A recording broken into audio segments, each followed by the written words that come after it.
আসসালামু আলাইকুম। আজকে আমরা গুণগত রসায়নের একটি টপিক নিয়ে আলোচনা করব, সেটা হচ্ছে ইউভি অঞ্চল। এই ইউভি অঞ্চলের রেঞ্জ হচ্ছে 10 থেকে 380 ন্যানোমিটার। তো এই যে চারটা বেসিক্যালি এটা আমি হাজারি স্যারের বই থেকে নিয়েছি। তো এই চার থেকে দুই ধরনের কোশ্চেন হতে পারে। একটা হচ্ছে এই ইউভি রশ্মির ব্যবহারগুলো থেকে একটা কোশ্চেন হতে পারে, আর একটা কোশ্চেন এই যে সাপোজ হচ্ছে অপটিক্যাল সেন্সর হিসেবে ইউভি রশ্মির কোন রেঞ্জটা ইউজ করা হয়, কোন সীমার মধ্যে রেখে কাজটা করা হয়। সো আমাদের সংখ্যাগুলো মনে রাখতে হবে এবং এই ব্যবহারগুলো মনে রাখতে হবে। তো এই ব্যবহারগুলো আসলে মনে রাখা খুবই ইজি। তো আমরা জাস্ট চেষ্টা করব এই চারটা খুব সহজে যেন আমাদের মনে থাকে। তো প্রথমত ব্যবহারটা দেখি। যেমন ইউভি রশ্মির ব্যবহার, এটার মধ্যেই ইউভি আছে, এটার মধ্যেও ইউভি আছে, তাহলে এই দুইটা ব্যবহার আশা করি আমাদের মুখস্থ করতে হবে না। সেকেন্ডলি, আমরা জানি যে আমাদের যে সার্জারির জন্য যে ইকুইপমেন্টগুলো ইউজ হয় ওগুলো কিন্তু ইউভি রশ্মি দিয়ে কিন্তু জীবাণুনাশক করা হয়। বা আমরা জানি যে অতিবেগুনি রশ্মি দিয়ে কিন্তু অনেক জীবাণু মেরে ফেলা যায়। সো এই জিনিসটা যদি মনে রাখতে পারি তাহলে আমরা এই জীবাণু নাশক কথাটা মনে রাখতে পারবো। এবং মেডিকেল বা চিকিৎসা কেন্দ্রিক একটা ব্যাপার চলে এসেছে, বা এখানে কথার মধ্যে লাইট আছে, তাহলে ইউভি লাইট।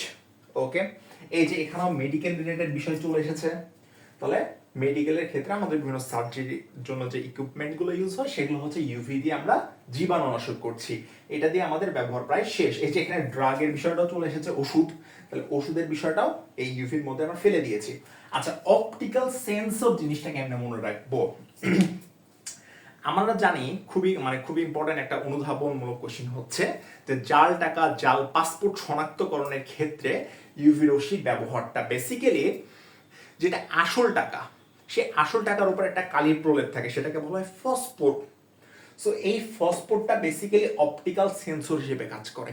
এইটার জন্য একটা মেশিনে জাল টাকার আসল টাকা শনাক্তকরণ করা যায় ইউভি রশ্মি দিয়ে। সো অপটিক্যাল সেন্সর ইউভি এটা আমাদের হয়ে গেছে। বাকি থাকছে কি প্রোটিন অ্যানালাইসিস। তো প্রোটিন অ্যানালাইসিস এই জিনিসটা একটু মাথায় রাখবো যে ইউভি রশ্মি আমরা বিভিন্ন বিক্রিয়া হওয়ার জন্য হিট দিই, তাহলে কোনো কিছু অ্যানালাইসিস করতে, কোনো কিছু বিশ্লেষণ করতে আমরা কি দিচ্ছি? ইউভি রশ্মি দিচ্ছি। তাহলে এইটাও কিন্তু আমাদের ডান। সো ব্যবহারগুলো কিন্তু আমাদের খুব ইজিলি হয়ে যাচ্ছে। বাট সব থেকে মেইন প্রবলেমটা হচ্ছে এই রেঞ্জটা। তাহলে এই রেঞ্জটা আশা করি এবার চেষ্টা করবো মনে রাখার। তো আমরা যদি দেখি এই সম্পূর্ণ চার্টে সবগুলো কিন্তু 3 ডিজিট, শুধুমাত্র এই যে 30 ন্যানোমিটার এটাই হচ্ছে 2 ডিজিট। এবং এগুলোর মধ্যে সব থেকে ছোট্ট একটা পার্টিকেলের কথা বলা হয়েছে, সেটা কি? সেটা হচ্ছে ফটো ইলেকট্রন। তাহলে ইলেকট্রন সব থেকে ছোট এবং সব থেকে ছোট রেঞ্জ 30। এখন কথা হচ্ছে অপশনে তো 20ও থাকতে পারে, অপশনে তো 10ও থাকতে পারে না। এক টিচার যখন এই চার থেকে কোশ্চিন করবে তখন তিনি যখন এই রেঞ্জটাকে অপশানে রাখবে, তিনি অবভিয়াসলি বাকি 3টা অপশান এখান থেকেই দিবে, তিনি নতুন করে কোনো অপশান বানাবে না। সো আমরা চেষ্টা করবো ইলেকট্রন সব থেকে ছোট পার্টিকেল এই এখানকার মধ্যে, এবং 30টা সব থেকে ছোট সংখ্যা 2 ডিজিট। তাহলে এইটা আমাদের হয়ে যাচ্ছে। আচ্ছা, এরপরে জীবাণুনাশক। তা আমরা বিভিন্ন জীবাণুনাশক, বিভিন্ন জিনিসপত্র যখন অ্যাড দেখতাম তখন আমাদের বলা হতো যে হ্যাঁ এটা ইউজ করলে 24 ঘন্টা জীবাণুমুক্ত থাকবে। সো ঠিক তেমনি ভাবে এই যে 24, তাহলে আমরা বলতেই পারি যে 24 ঘন্টা জীবাণুমুক্ত, 24 ঘন্টা জীবাণুমুক্ত। সো 24 মানে হচ্ছে জীবাণুনাশক। এই চার্টে কোথাও কি 240 বা 24 রিলেটেড কোনো কিছু আছে? সো নাই, এটাও বাদ, এটা আমাদের হয়ে গেছে। আচ্ছা, অপটিক্যাল সেন্সর পড়তে যে আমি বললাম জাল টাকা শনাক্তকরণ। তো জাল টাকা শনাক্তকরণের ক্ষেত্রে ইউভি রশ্মির এই টোটাল এই পুরো রেঞ্জটা কিন্তু ইউজ করা হয় না। জাল টাকা শনাক্তকরণ করার ক্ষেত্রে ইউভি রশ্মির 230 থেকে 375 ন্যানোমিটার এই রেঞ্জটা ইউজ করা হয়। তাহলে আমরা যদি মনে রাখতে পারি অপটিক্যাল সেন্সরের কথাটা জাল টাকা দিয়ে, তাহলে এই রেঞ্জটাও কিন্তু কাছাকাছি 230 থেকে 375, এখানে 230 থেকে 375, এখানে 230 থেকে 380, জাস্ট 5-এর ডিফারেন্স। তাহলে এইটাও কিন্তু আমাদের হয়ে যাচ্ছে। আচ্ছা, ড্রাগ শনাক্তকরণ। আচ্ছা, ড্রাগ কি কেউ একা নাই? সঙ্গদোষে লোহাভাসে ঠিক তেমনি ভাবে ড্রাগ কিন্তু কেউ একা নেয় না, 2 থেকে 4 জন মিলে নেয়। কথাটা হচ্ছে 2 থেকে 4 জন। আসলে এইভাবে মনে থাকবে কিনা আমি জানি না, আমার মনে থাকতো। সো ড্রাগ শনাক্তকরণে আমি মনে রাখবো 2 থেকে 4 জন মিলে ড্রাগ নেয়, 2 থেকে 4 জন মিলে ড্রাগ নেয়। তাহলে 200-400 ড্রাগ শনাক্তকরণ, 200-400 ড্রাগ শনাক্তকরণ। ড্রাগ কোথায় বেশি ইউজ হয়? মেডিকেলে। তাহলে 400 রিলেটেড টার্ম আছে, মানে সেইটা মেডিকেল রিলেটেড হচ্ছে। তাহলে এইটাও শেষ। বাকি থাকছে আমাদের কি? 3টা বাকি আছে। একটা হচ্ছে ইউভি আইডি, একটা হচ্ছে প্রোটিন অ্যানালাইসিস, আর একটা হচ্ছে লাইট থেরাপি। তো প্রোটিন অ্যানালাইসিসটা আমরা একটু এভাবে মনে রাখতে পারি, 360 ডিগ্রি অ্যাঙ্গেলে অ্যানালাইসিস করেছে, কোনো কিছুকে 360 ডিগ্রি অ্যাঙ্গেলে অ্যানালাইসিস করেছে।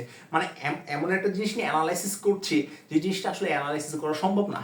অর্থাৎ আমি অ্যানালাইসিস করে এখান থেকে অ্যানালাইসিস করা শুরু করেছি, ওখানে চলে এসেছি, অর্থাৎ 360 ডিগ্রি অ্যাঙ্গেলে অ্যানালাইসিস করেছি, প্রোটিনকে 360 ডিগ্রি অ্যাঙ্গেলে অ্যানালাইসিস করেছি। আচ্ছা, আমি কিন্তু মানে এই রেঞ্জের হয় কোনোটার ক্ষেত্রে আপার লিমিট মুখস্থ করার কথা বলছি, কোথাও লোয়ার লিমিট মুখস্থ করার কথা বলছি। এটাও কিন্তু ওই কোশ্চিনকে কেন্দ্র করেই। যখন এখান থেকে মানে এখান থেকে ডিরেক্টলি অপশন ক্রিয়েট করবে, এমন অপশন হবে না যে 250 থেকে 360, যাতে আমরা কনফিউজ হই, এমন হবে না। এখান থেকে বেসিক্যালি এখান থেকে অপশন দিবে, কারণ এখান থেকে 4টা অপশন করার মতো জায়গা আছে টিচারদের, তো তারা নতুন করে বানাবে না। তো আমরা যে কোনো একটা লিমিট যদি মুখস্থ করি তাহলে আমার মনে হয় হবে। তাহলে প্রোটিন অ্যানালাইসিস করছি 360 ডিগ্রি অ্যাঙ্গেলে। বাকি থাকছে এইটা এবং এইটা। তো আমরা যদি এখান থেকে একটা স্কিপ করি, সাপোজ এটা বাদ দিলাম, এটা বাদ দিলাম, তাহলে যেটা পারি না সেটাই এটা। মানে এখানে হচ্ছে 8টা আছে, আমি 7টা মুখস্থ করলাম, তাহলে যেটা পারি না বা যেটা যেটা জানা নাই সেটাই হচ্ছে আরেকটা। তাহলে এটা আমি স্কিপ করব। তো এইটা আমি মনে রেখেছিলাম, এই যেখানে লাইট আছে, লাইটের সাথে আমি একটু 32টাকে একটু মিলানোর চেষ্টা করতাম, যে জার্মেনিয়াম হচ্ছে একটা সেমিকন্ডাক্টর, জার্মেনিয়ামের হচ্ছে পারমাণবিক সংখ্যা 32। সো ওইখান থেকে মিলালাম। এগুলো আসলে ভংচংই বলা যায়। তারপর অনেকের মনে থাকবে, অনেকে থাকবে না।